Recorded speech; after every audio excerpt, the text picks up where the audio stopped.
Esse vídeo vai ser gravado no base do Foda-se.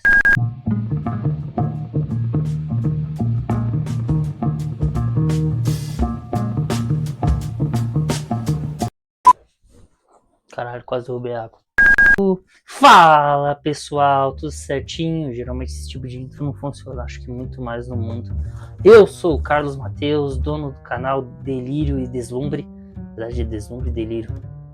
Neste esforço de falar de novo sobre livros, obras fantásticas, ao qual grande parte de vocês, como eu, finge que muitas vezes leu, ou leu no começo e desistiu, ou com competência e muito sofrimento acabou terminando, como a merda daquele apanhador no campo de CTI. Hoje viemos falar dessa obra magnífica, não sei se vai aparecer bem certinho ali, de Hunter S. Thompson, a obra Medo e Delírio em Las Vegas. Ready for that? Checking into a Vegas hotel under a phony name with intent to commit capital fraud and a head full of acid. Lançada em 1971 na revista Rolling Stones, famosa pelas suas capas de bandas como Rolling Stones, a obra Medo e Delírio em Las Vegas acompanha a jornada de dois homens viciados em drogas. No caso, Hunter S. Thompson, aqui no seu pseudônimo de Raul Duke, e, no caso, o Dr. Gonzo, um pseudônimo do seu suposto advogado samoano. Na obra acompanharemos ambos indo, no caso, acompanhar uma... deixa eu pegar aqui minha colinha. Uma matéria jornalística sobre uma corrida, Mint 400, que acontece, no caso acontecia na época, em Las Vegas. A obra, ainda que tivesse de início um cunho jornalístico, é muito conhecida pelo jornalismo gonzo, por no caso fundar, ainda que tenha discussões no ramo acadêmico, jornalístico ou alguma coisa quase porra nenhuma, sobre quem criou de fato esse tema. No caso, o jornalismo gonzo, ele tem uma característica muito peculiar, que é separar essa posição do jornalista enquanto uma figura objetiva e fora da matéria e colocar a subjetividade no indivíduo. O que significa? Basicamente, o desgraçado escreveu uma obra literária, disse que era justamente uma matéria jornalística e se colocou como personagem dela, fugindo de qualquer impessoalidade e imparcialidade. Palavras à parte, Hunter S. Thompson ficou conhecido por romper justamente com essa tradição jornalística que existia de uma distância e acabou trazendo para sua obra principalmente um cunho pessoal, porque se você espera acompanhar as aventuras de dois drogados numa corrida de motos, esqueça, o que você vai acompanhar principalmente é a jornada de dois alucinados buscando algo íntimo para todo americano no caso estadunidense, né, foda-se, mas buscando algo íntimo, que é o sonho americano, esse desejo inalcançável, determinado por Deus, ao qual os americanos têm autodeterminação de conseguir as suas conquistas, que na verdade foi muito mais um conjunto de ideias que permitiu eles tanto expandir ao longo da América, construindo o país, como também exterminando centenas de índios e, claro, se transformando em um gigantesco império. Mas nessa época específica do livro, não.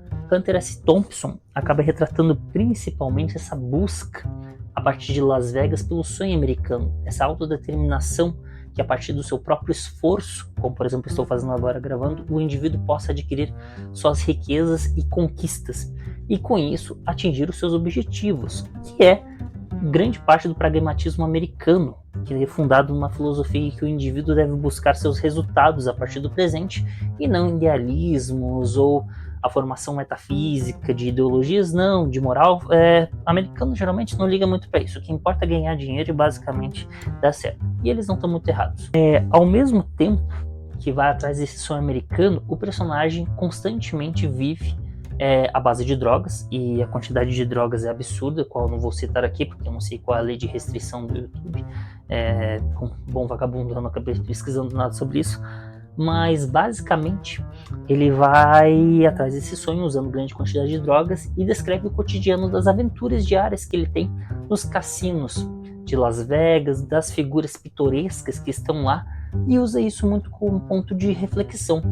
Porque aqui cabe pontuar, Hunter S. Thompson é um homem principalmente da década de 60, quando ele tinha mais ou menos o início da sua juventude adulta, então em torno dos 20 anos, onde ele acompanhou os movimentos tanto de contracultura dos Estados Unidos, como os movimentos por direitos civis das populações negras, a questão dos movimentos hippies, que questionava a questão da guerra bélica, que mantém a economia americana até hoje em grande parte, e ao mesmo tempo também questionavam questões do que nós consideramos American Way of Life, aquela vida da cerca branca, o cachorro Doberman, o Golden Retriever, foda-se, passando 2 filhos, uma menina e um menino, o menino geralmente é mais novo, porque eu nunca entendi isso, a mulher loira, porque obviamente vai ser sempre loira, enfim, questionava esses valores do que nós chamamos de tradição de conservadorismo, e, no caso, também usando uma grande quantidade de entorpecentes, porque a contracultura questionava também muito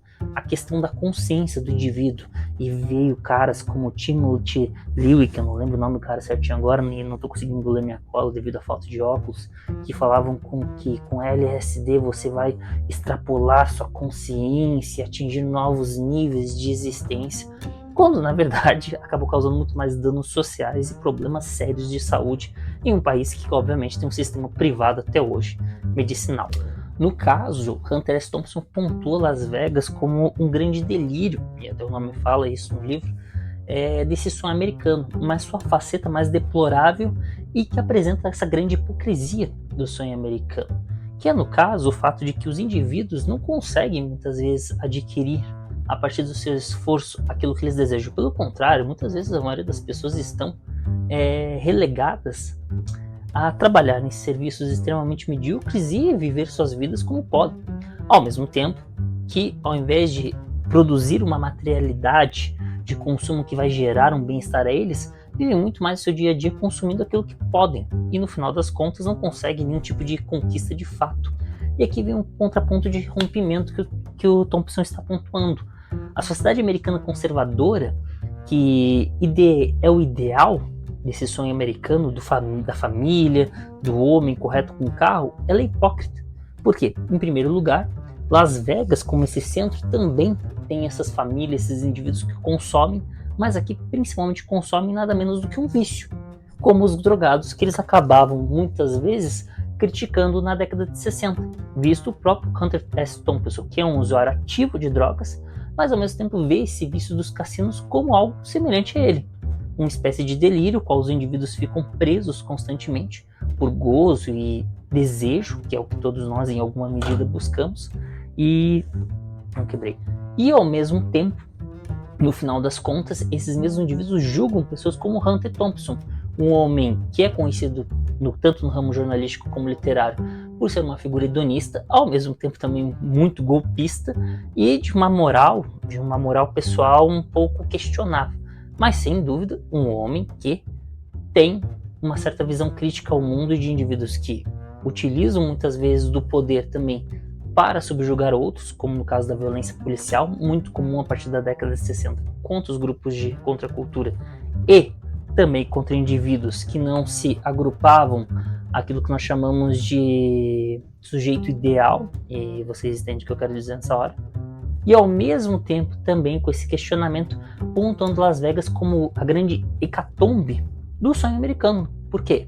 Porque é uma terra que em tese representa tudo aquilo que o sonho americano promete. Os indivíduos vão lá por um esforço, claro, pífio de puxar uma alavanca ou apertar um botão, buscam riqueza e a sorte vai lhes garantir ou não a fortuna. E aqui cabe um ponto de fortuna como um destino, do fato de que o sonho americano ele se funda muito pelo conceito de destino manifesto.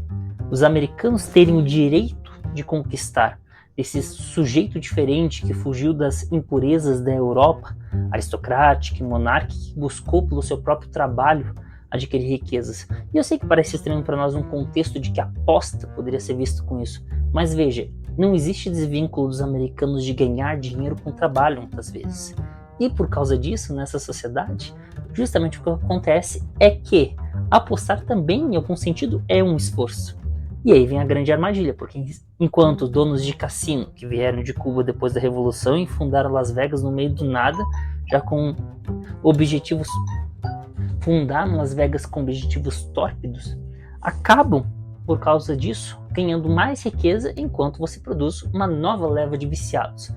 Algo que também eu já linko com outra crítica muito grande no livro, que recomendo muito que vocês leiam e vejam o filme, que é a crítica quanto aos romantismos de duas facetas sobre as drogas. Existe tanto um romantismo fundado principalmente na contracultura da década de 60, como também fundada pela sua contramedida, que é a caça às drogas, sobre as mesmas. O que eu quero dizer com isso? Enquanto a contracultura hippie defendia que as drogas trariam uma libertação espiritual e você atingiria novos níveis de consciência, e no final das contas isso gerou muito mais problemas sociais como vício, dependência e muitas vezes a degradação do sujeito até a morte, a cultura romântica do outro lado sequer buscava conhecer com acuro como era as drogas em si. E quando eu falo como era, não era, estou querendo dizer no sentido de uso. Eu estou falando muito mais um sentido de entender como funcionava a mecânica de venda, a questão de como funcionavam as comunidades que utilizavam drogas e criavam muito mais arquétipos e estereótipos sobre o drogado. Isso é retratado muito em certa passagem, porque Hunter S. Thompson acaba em dado momento, por ironia, um drogado e num estado de vício, inclusive, e tomado pela droga no momento. Ele vai para uma conferência justamente de luta contra drogas, de narcóticos, onde existem centenas de policiais, e além de nenhum deles demonstrar capacidade de perceber que ele é um drogado, lembrando que o livro se passa em 71, então a questão das drogas é muito diferente de hoje em dia, inclusive de disseminação de informações, mas além de ninguém reconhecer ele como um drogado, existe outro problema ainda maior. Eles acabam demonstrando um conhecimento muito chulo, muito pífio, os especialistas, no caso, sobre as drogas. Eles têm pouquíssimo conhecimento até mesmo do linguajar que é usado, como, por exemplo, comparar um baseado com camarão. Então, existe toda essa preocupação de Hunter S. Thompson em retratar justamente isso, retratar essa realidade que o romantismo sobre as drogas tem duas facetas. Tanto uma faceta daqueles que usam as drogas, que romantizaram ao longo da década de 60 e criaram um problema gigantesco, porque ninguém acabou se elevando espiritualmente, rompendo as camadas da consciência e tal, não, pelo contrário, causou muito mais um problema sanitário de saúde gigantesco nos Estados Unidos, e ao mesmo tempo também a visão romântica dos conservadores. Então também o livro traz essa parte que é muito interessante, que é um ataque sobre o romantismo que existe muitas vezes sobre as drogas, só que numa dupla faceta, não só num lado da moeda. Pessoal, esse é um novo modelo de vídeo, como vocês podem ver. Gravaremos, retomaremos, falaremos sobre diversos livros, aqueles que eu tenho capacidade de ler e conseguir refletir sobre eles e não me perder, como aconteceu nesse vídeo. Mas basicamente é um novo modelo de vídeo. Compartilhe, curta, aperte o sininho, acho que aperte o sininho, eu não lembro, não tenho ninguém aqui para me pontuar isso, mas basicamente aperte o sininho, se inscreva no canal e aprecie o deslumbre delírio que nós trazemos. Ele é um pouco enlouquecido, mas ele tenta ter um pouco de sentido no final das contas.